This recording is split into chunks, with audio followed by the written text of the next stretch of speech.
Hello everyone. Hi, this is Ronnie, engineer by profession and farmer by weekend. So narito kami para ibahagi sa inyo yung vlog na ito, paano namin pinangarap and acquire itong farm na ito. And sana stay hanggang sa dulo ng vlog para malaman nyo yung aming journey. Thank you.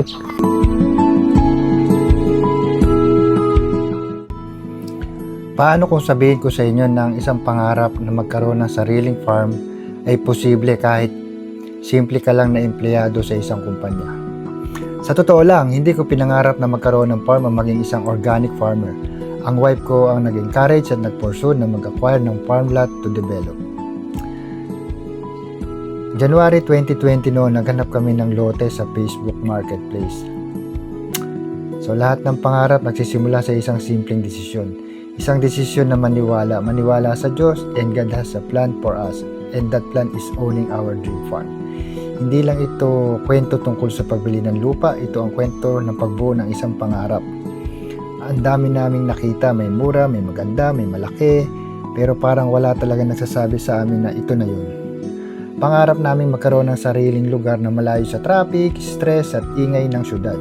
Isang lugar kung saan pwedeng mag-relax ang pamilya, magtanim ng sariling pagkain at unti-unting bubuo ng sustainable lifestyle.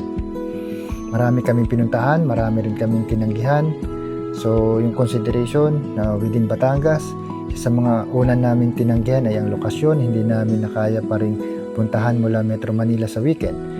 Importante rin sa amin na may maayos na access sa tubig, access sa kuryente, may magandang paligid at may potensyal para sa farming. Hanggang sa isang araw, nakita namin ang property na ito at ang unang pumukaw sa amin, alam nyo ba?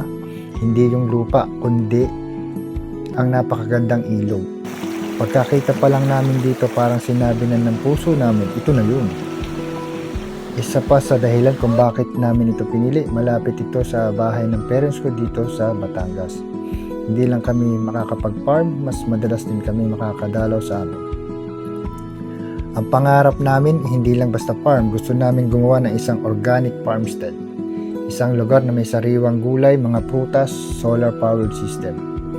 At syempre, dream din namin magkaroon ng tiny house na napapanood lang namin sa YouTube. Noong makita namin ang lupang ito sa Lipa, Batangas, nakita namin ang potensyal nito.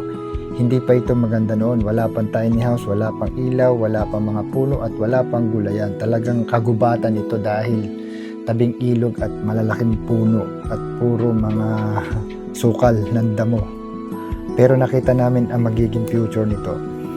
Bago kami tuluyang bumili, sinigurado muna namin maayos ang lahat ng dokumento. Inilam namin ang titulo, nag-verify kami ng ownership sa munisipyo ng Lipa at tiniyak namin malinis ang papeles bago kami maglabas ng pera. So, we check the title kung ito ay legit.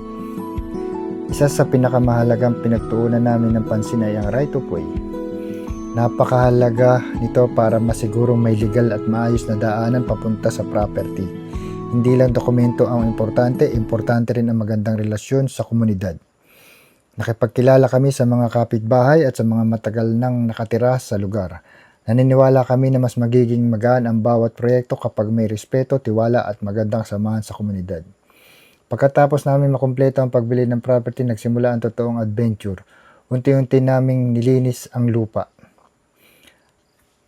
Kung narating nyo ang dulo ng video na ito, malamang mahilig kayo sa farming at buhay probinsya.